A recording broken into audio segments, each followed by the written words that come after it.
안녕하십니까. 56번 전우진입니다. 저는 교과서 1189페이지에서 1192페이지에 걸쳐서 설명하고 있는 Counter-Death in Analytics and Antibiotics에 대해서 설명해 보도록 하겠습니다. 인덱스를 같이 보시면요. Counter-Death in Analogs에는 토포테칸, 이리노테칸 이렇게 두 개가 있습니다.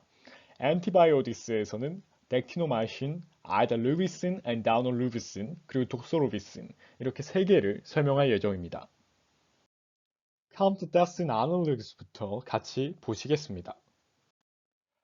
토포테칸의 absorption, distribution, metabolism, excretion에 대해서 알아보겠습니다. 토포테칸은 처음에 전맥투여용으로 승인됐습니다. 지금 시점에는 전맥투여용에서 30%에서 40%의 생체 이용률을 가지는 오랄 도스에이즈도 개발 중이라고 합니다.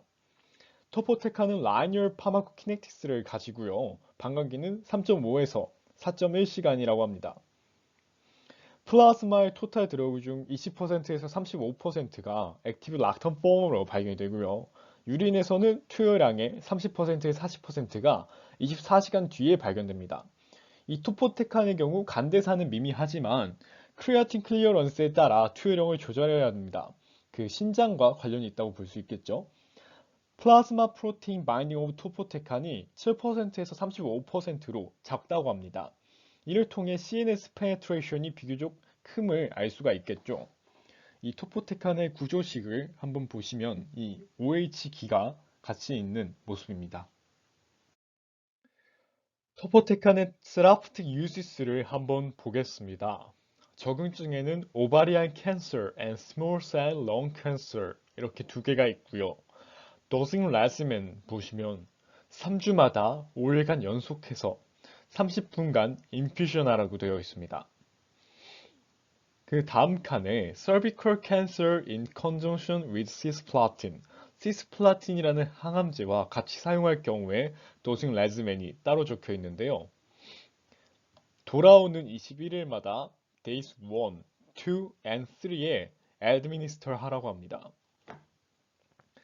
아까 크레아틴 클리어런스에 따라서 주의해야 된다고 했습니다. 그 리날 컨디션 칸을 보시면요. 크레아틴 클리어런스에 따라서 투약량을 어떻게 변화시켜야 될지 나와 있습니다. Patient with moderate renal dysfunction의 경우는 크레아틴 클리어런스가 20에서 40ml 분당 이렇게 돼 있으면 투약량을 감소해야 되고요. Patient with severe renal impairment, 분당 크레아틴 클리어런스가 20ml보다 적다. 이럴 경우엔 투약을 금지해야 합니다. 아까 간 대사와 크게 상관이 없다고 말한 지점을 기억하시면 될 텐데요. 헤파틱 디스펑션의 경우 토포테칸의 톡시시티와 클리어런스에 영향을 미치지 않습니다.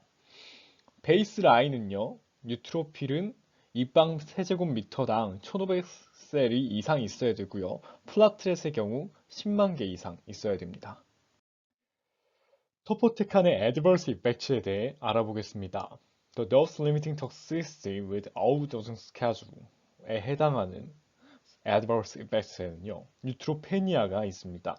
이 뉴트로페니아는 스로모사이토페니아를 같이 동반할 수도 있고 동반하지 않을 수도 있습니다. Patient with hematological malignancies 같은 경우는요. mucositis와 diarrhea 같은 GI side effects를 동반할 수 있고요. 이것은 용량 제한으로 이어집니다. 그 다른 generally mild하고 common한 독성의 같은 경우는요. nausea and vomiting, elevated liver transaminase, fever, fatigue, and RASI 등이 다양하게 존재하고 있습니다. 이리노테칸과 이리노테칸의 액티브 메타볼라이트인 에센서리 8에 대해서 알아보겠습니다. 왼쪽이 이리노테칸의 구조식이고 오른쪽이 에센서리 8의 구조식입니다. 리버의 카복실 에스터레이즈에 의해서 주로 매립이 되고요. 에센서리 8의 AUC의 경우 이리노테칸의 AUC의 4%에 불과하다고 합니다. 이를 통해서 이리노테칸의 아주 일부만 액티브 폼으로 전환된다는 것을 알 수 있습니다. 이리노테칸과 에센서리에이트의 많은 부분이요. 플라즈마에서 biologically active 락톤 폼으로 존재하고 있습니다. 이 SN38의 경우 반감기는 11.5시간인데요. 토포테칸의 3배의 반감기를 가지고 있습니다. 메타볼리즘에 대해서 더 얘기해 보겠습니다. 헤파틴 메타볼리즘이 이리오테칸과 SN38의 제거에 중요한 루트입니다. 근데 이 CYP3A라는 걸 보면요. 이건 사이토크롬 P450, 패밀리 3, 서패밀리 A라는 휴먼진 로쿠스를 칭하는 말인데요. 이 비스파이 파워진 사이드체인에 가는 CYP3A mediated reaction에 의해서 옥시데이티브 메타볼리스가 생겼는데 이게 플라즈마에서 발견이 된다고 합니다. 그리고 브레인 캔서를 가지고 안티시절 드러그를 투여해서 헤파틱스 C YP가 유도된 환자에게서는요, 이리노테칸의 토탈 바디 클리어런스가 2배 더 높았다고 합니다. 그래서 CYP3A8의 역할을 한번 보면요, include monooxygenase with catalyze many reactions involving in drug metabolism and synthesis of cholesterol, steroids, and other lipids. 그렇기 때문에 이 CYP3A가 메타볼리즘에 영향을 미치는 것을 알 수가 있고요. 이 CYP3A를 구성하는 4가지 진과 4가지 수도진을 제가 기재해 뒀습니다. 확인하고 넘어가시면 될 것 같습니다. 이리노테칸의 메타볼리즘에 대해서 더 자세히 살펴보겠습니다. 오른쪽 그림은 이리노테칸의 메타볼리즘을 단계별로 표현한 것입니다. UGT1A1은 프로테인 코딩진인데 UDP 글루크로노스 트랜스포레이즈를 인코딩합니다. UGT1A1은 비스파이페리딘 프로모이디 클리브즈에 의해 생긴 포지션 C10의 하이드로셀 그룹을 글루크로노데이트 합니다. 그러면 inactive glucuronide metabolized as sensory H를 생성하게 됩니다. UDP glucuronose transferase transform은 small lipopylene molecules such as steroids, bilirubin, hormones, and drugs into water-soluble exclusive metabolites,로 만들어줍니다. 오른쪽에 보시면 UGT1 로쿠스에 있는 UGT1A1을 찾으실 수가 있습니다. SN38과 메타볼라이트는 유리놀의 익스크리션으로 배출되지만요. 14%에서 37%가 유리놀의 익스크리션이고 바알러의 익스크리션이 이리노테칸의 배출의 주 경로입니다. 이리노테칸 치료 이후에 시빌 다이어리아는 SN38 글루크로니데이션과 음의 상관관계를 가지는데요. 그러니까 다이어리가 심각할수록 SN38 글루크로니데이션이 적어진다 라는 것이죠. Familial hypobilirubinemia 신드롬과 연관되어 있는 UGT1A1의 폴리몰피즘, 유전 다용성은요. 이리노테칸의 치료적 사용에 중요한 의의를 가집니다. 이리노테칸으로 치료받는 환자에게서 베이스라인 세럼 언컨주게이티드 빌리루빈 컨센트레이션과 뉴트로페니아의 심각성, AUC 오브 이리노테칸의 SN38A 사이에서 각각의 양적 상관관계를 보였습니다. 그러니까 베이스라인 세럼 언컨주게이티드 빌리루빈 컨센트레이션이 증가할수록 뉴트로페니아의 심각도가 증가했고요. 베이스라인 세럼 언컨주게이티드 빌리루빈 컨센트레이션이 증가할수록 AUC of 이리노테칸 에센서리 A이 증가했다는 것이죠. 길버트 신드롬을 가진 암 환자에서는요, 12월 이리노테칸 톡시시티가 관찰됐습니다. 이게 아마 이 에센서리 A의 글루크로니데이션 감소로 인한 것으로 확인이 됩니다. 인테스티널 루민의 박테리얼 글루코로니데이즈의 존재는요, 이리노테칸의 지하의 독성을 야기할 수가 있습니다. 메타볼리즘은 끝났고 이리노테칸과 SN38의 세라프틱 윤시스에 대해서 알아보겠습니다. 첫 번째는 이리노테칸을 싱글 에이전트 도스에이지로 쓸 경우입니다. 이때는 weekly infusion for 4 or 6 weeks with a higher dose given every 3 weeks라는 지침을 따르면 됩니다. Patient with advanced colorectal cancer가 있는 경우에는요, first line therapy로 쓰면서요. 이 첫 번째로 플로르피라미딘과 컨비네이션을 쓸 수가 있고요. 두 번째는 as a single agent로 쓸 수가 있고요.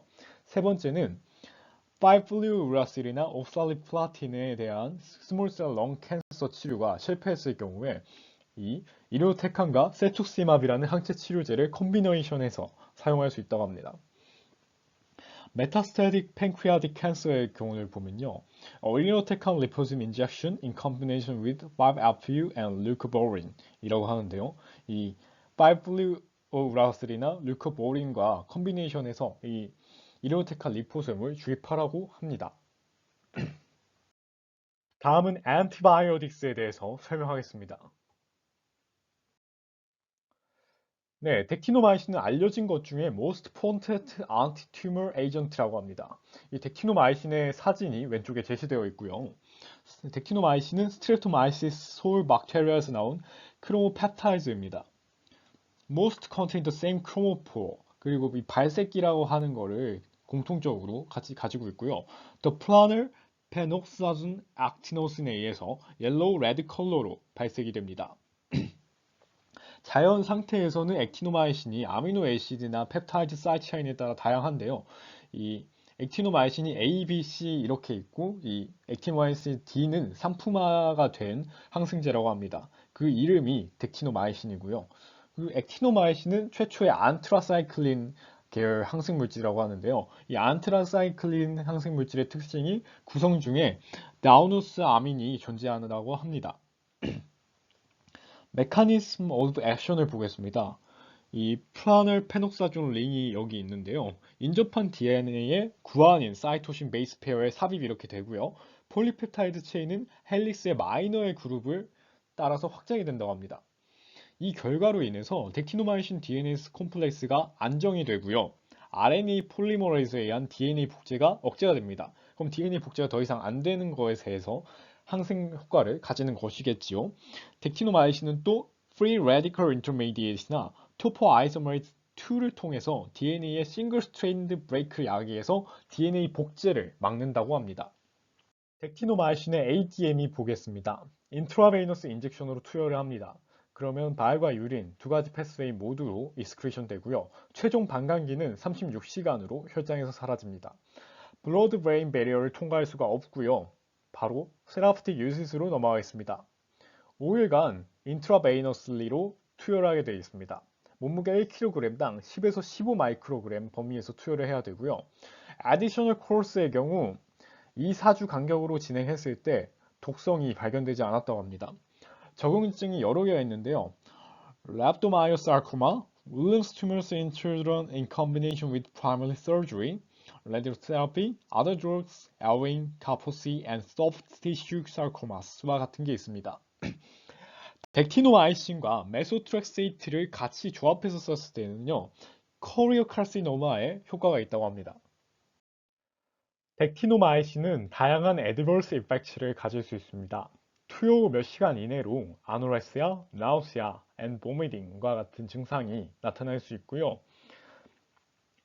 치료를 끝내고 일주일 이후에 헤마토포에틱 서프레션 with 펜사이토페니아가 일어날 수 있습니다. 다양한 염증도 같이 생기는데요.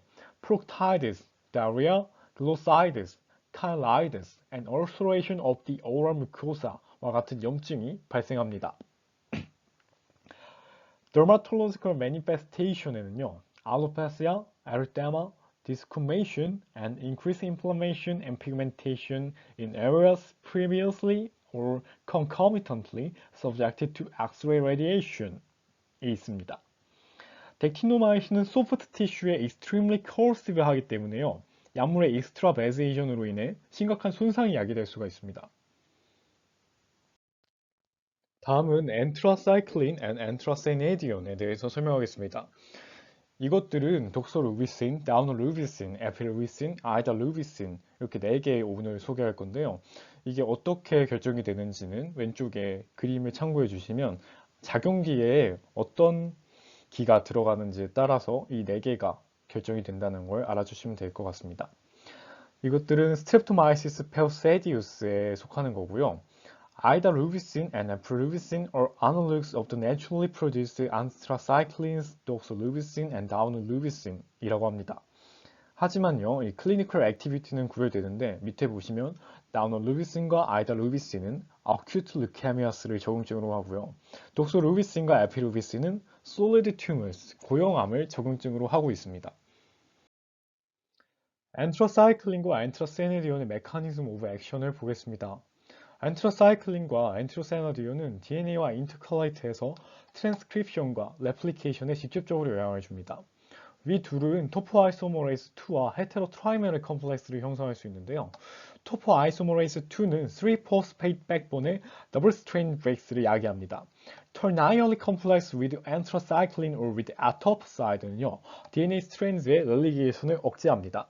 그러니까 첫 번째 부수는 기전과 두 번째 복구 억제 기전, 이렇게 두 개로 DNA에 영향을 주는 것이죠. 오른쪽의 그림을 보면 DNA의 독서루비신이 인터칼라이팅해서 DNA의 복구를 방해하고 있는 것을 확인할 수 있습니다. The quinone of anthracyclines는요, radical intermediate를 형성하는데요. 이것과 O2가 작용하여 슈퍼옥사이드 N항형 라디칼을 만들고, 이 슈퍼옥사이드 N항형 라디칼이 DNA 염기를 산화시키고 DNA를 공격해서 세포 자살을 유도할 수 있는 하이드로젠 펄옥사이드와 하이드로시기를 만듭니다. 안트라사이클린과 안트라세니디온은 레지스턴스를 가질 수 있습니다. Superoxide dismutase and catalase protect cells against the toxicity of the anthracyclines 이라 되어 있는데요. 이러한 방어 과정은 알파토쿠페롤이나 아이론 칠레이터인 덱스라족세인을 외부 황산화제에 의해 증가시켜 카르디악 톡시시티를 방지할 수 있다 합니다. 안트라사이클린에 노출된 튜머셀 집단에서 멀티드롱 레지스턴스가 관찰됐는데요. 안트라사이클린은 MRP 패밀리에 속하는 ABCG2에 의해 튜머셀에서 배출되고요. 이 외에도 생화학적 변화로 인해 글루타시움 폴옥시데이즈 액티비티가 증가하거나 토포 아이소머레이스 2의 활성이나 뮤테이션이 감소해서 DNA 스트랜드 브렉스의 수복이 더 잘 일어난다고 합니다. 안트라사이클린과 안트라시니디온의 ADME를 보겠습니다. 다우노루비신, 독소루비신, 애플루비신, 알다루비신 이 4개 모두 인트라베이너스로 주입하면 되고요. 마일러리 익스크리션과 헤파틱 메타볼리즘의 2개에 의해서 복잡한 패턴으로 제거된다고 합니다. 이 중간에 알코올 인터미디에이트로 컨버트 되고요. The plasma disappearance curves for doxorubicin and daunorubicin are multiphasic 이라고 합니다. 이 4개 모두 blood-brain barrier는 통과하지 않고요. hepatic dysfunction에 따라 클리어런스가 지연된다고 합니다. 아까 바일러리 익스크리션의 영향을 받기 때문에 세럼 빌리루빈 레벨이 높은 환자들에게서는요, 첫 투여량의 50%를 감소하는 것을 고려해야 됩니다. 제가 방광기를 오른쪽 표에 적어놨는데요. 독소루비신과 다우노루비신은 방광기가 30시간이고요. 아이다루비신은 15시간, 아이다루비시놀은 액티브 메타볼라이트 오브 아이다루비신인데 40시간으로 기재가 되어 있었습니다.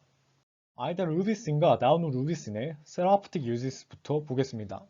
아이다루비신은 먼저 체표 면적당 12mg을 3일간 투여합니다. 이 인트라베이너스에 인젝션 할 때 천천히 해야 되고요. 10에서 15분에 걸쳐서 해야 된다고 합니다. 익스트라베세이션 될 경우 위험하기 때문인데요. 그리고 아이다루비스는 less cardiotoxicity than other anthracyclines 라고 합니다. 비교적 다른 anthracycline계 약물보다는 독성이 덜한 것이죠. 다우노루비신, 다우노마이신이나 루비도마이신을 포함하고요. 체표 면적당 24에서 25mg씩 3일간 투여해야 합니다. 똑같이 인트라베이너스로 투여를 하되 익스트라베이세이션을 조심해야 되고요. 아까처럼 슬로우 인젝션은 기재가 되어 있지 않았습니다. 총 투여량이 체표 면적당 1000mg을 넘었을 경우 카이디오톡시시티의 위험이 증가한다고 합니다. 그리고 소변을 적색으로 물들이기 때문에 이 다우노루비신을 받은 환자가 소변이 적색이어서 막 걱정을 하고 이런 경우가 있는데 그런 부분에 대해서 미리 고지를 해야 합니다. 이 다우노루비신과 아이다루비신은 아라씨와 조합해서 어큐트 마이일드 루케미아 치료에 이용하고요. 이 애드버스 이펙트 같은 경우는 본메로 디스프레션, 스토마티사이티스, 알로페시아, GI 디스터번스, 레시, and cardiac toxicity 같은 게 있습니다. 독소루비신의 세라프틱 유지스에 대해서 알아보겠습니다. 제너럴 도즈는 체표 면적당 60에서 75mg 싱글 레피드 인트라베이너스 인퓨전으로 되어 있습니다. 아까 천천히 주입해야 된다는 것과는 대조적이고요. 21일마다 반복하면 됩니다. 에이지 릴레이티드 카포시살코마는요. 체표 면적당 20mg을 60분에 걸쳐 투여하되 3주마다 반복하면 됩니다. 오바리안 캔서는 체표 면적당 50mg을 4주마다 투여하면 됩니다. 멀티플 마이엘로마는 30mg을 체표 면적당 투여하되 day 4 of each 21day cycle에 따르라고 되어 있습니다. 그리고 볼테조미비라는 이 항체 치료제와 같이 사용하라고 되어 있고요. malignant 림포마는 in combination with cyclophosphamide, vinca alkaloids and other agent 이렇게 조합해서 사용하라고 제시가 되어 있습니다. 이 외에도 pediatric and adult sarcomas, Ewing and soft tissue sarcomas에 효과적이라고 합니다. 독소루비신의 adverse effect는요, 마이엘로서프레션이 있을 수 있습니다. 이게 메이저한 dose limiting complication이고요. maximum 루코페니아가 발생하기도 합니다. 그 루코페니아뿐만 아니라 스롬보사이토페니아나 아네미아도 발생할 수 있는데요. 주로 치료의 2주차에 발생하고 치료 4주차 때 치료되는 증상이라고 합니다. 스토마타이티스, 뮤코사이티스, 다이리아, and 알로페시아 같은 게 흔한데요. 이 치료가 끝나면 다시 돌아오는 가역적인 성질을 가지고 있다고 합니다. 인퓨전 부위 근처에 에리테마토스가 생길 수가 있는데요. 이게 국소적 알러지 반응일 뿐이기 때문에 이스트라베세이션과 헷갈리지 말아야 합니다. 드물게 facial flushing, conjunctivitis, and lacrimation이 생길 수가 있습니다. 독소루비신의 adverse effect에는 카디오마이오패시가 특히 중요합니다. 이 어큐트 폼과 크로닉 폼으로 나눠서 표로 정리를 해봤습니다. 어큐트 폼에는 abnormal electrocardiographic changes가 있습니다. ST파와 T파의 변화, 그리고 부정맥을 관찰할 수 있습니다. 싱글 도스 이후 24시간 뒤에 나타나는 증상이고요. 이 첫 번째 투여를 받은 후에 처음 며칠에 이어서 그 몇몇 환자들이 플라즈마 트로포닌 T가 증가하는 것을 2004년에 밝혀냈다고 합니다. 특성으로는 severe disturbance in impulse conduction을 가지고요. 이 심낭 삼출을 받은 환자들에게서 명확한 우려성 심부전이 일어나는 연관성을 발견했다고 합니다. 크로닉 폼 같은 경우는요, dose related toxicity인데요. 이걸 정하는 기준은 체표 면적당 500mg을 넘은 토탈 도수입니다. 나타나는 시점은 years after treatment로 굉장히 늦게 일어나고요. 이것은 소아나 성인이나 똑같이 늦게 일어납니다. 이 congestive heart failure로 진행될 수가 있는데요. 이렇게 진행됐을 경우 mortality rate가 50%로 매우 낮습니다. 이 토탈 도스에이지를 exceed 했는지 그 기준을 정할 때는요. 이 under exceptional circumstance인지 이 concomitant use of dexlazoxane과 같이 투여를 했는지 이 두 개를 고려를 해야 되고요. 이 cardio toxicity의 리스크를 상승시키는 요인이 3개 제시가 됐는데 첫 번째가 cardiac irradiation, 두 번째가 administration of high doses of cyclophosphamide or another anthracycline, 그리고 세 번째가 concomitant trastuzumab 이렇게 있습니다. 그리고 이 크로닉 폼을 예방하는 거를 제시가 된 게 2004년에 있었는데요. Concomitant Administration of Dexlazoxane은 트로포닌 T 엘리베이션을 감소시켜가지고 나중에 카이디오톡시시티를 피할 수 있게 한다고 합니다. 일단 지금까지 제 부족한 발표를 들어주셔서 정말 감사하고 제가 발표에 사용한 레퍼런스들이었습니다. 네, 발표를 마치겠습니다. 전우진이었습니다.